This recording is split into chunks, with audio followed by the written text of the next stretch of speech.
क्या आप जानते हैं भगवान विष्णु का हयग्रीव अवतार? बहुत समय पहले जब ब्रह्मांड की रचना हो रही थी, तब भगवान ब्रह्मा अपने कमल के सिंहासन पर बैठे थे। वे ध्यान में लीन थे और उनके चारों ओर ज्ञान के पवित्र ग्रंथ वेद घूम रहे थे।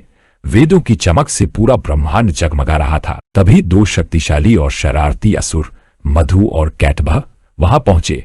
वे ब्रह्मा के काम से ईर्ष्या करते थे और ब्रह्मांड में अराजकता फैलाना चाहते थे। उनकी नजर वेदों पर पड़ी और उन्होंने उन्हें चुराने का फैसला किया। असुरों ने चुपके से वेदों को चुरा लिया और उन्हें ब्रह्मांड के गहरे अंधेरे सागर में छिपा दिया। जब ब्रह्मा अपनी समाधि से जागे तो उन्होंने देखा कि वेद गायब थे। वे बहुत दुखी हुए और ब्रह्मांड में संतुलन बिगड़ने लगा। ब्रह्मा ने तुरंत भगवान विष्णु की प्रार्थना की। उन्होंने विष्णु को बताया कि वेदों के बिना ब्रह्मांड का अस्तित्व खतरे में है। उन्होंने विष्णु से प्रार्थना की कि वे ज्ञान को वापस लाएं और ब्रह्मांड को बचाएं। भगवान विष्णु ने ब्रह्मा की प्रार्थना सुनी। वेदों को वापस लाने के लिए जो गहरे सागर में छिपे थे, उन्होंने एक विशेष रूप धारण करने का निर्णय लिया। उन्होंने अपने आप को एक दिव्य घोड़े के सिर वाले रूप में बदल दिया। अब वे भगवान हयग्रीव बन गए थे। उनका रूप बहुत ही शक्तिशाली और सुंदर था।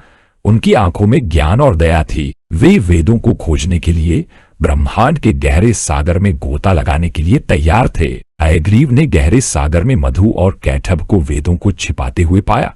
असुर उन्हें देखकर चौंक गए। हयग्रीव ने उन्हें चुनौती दी कि वे पवित्र ज्ञान को वापस लौटा दें। फिर एक भयंकर युद्ध हुआ। हयग्रीव की शक्ति अपार थी। असुर उनकी दिव्य शक्ति और ज्ञान के सामने टिक नहीं पाए और आसानी से हार गए। हयग्रीव ने वेदों को वापस प्राप्त कर लिया। ग्रंथ फिर से चमकने लगे, जिससे अंधेरा सागर रोशन हो गया।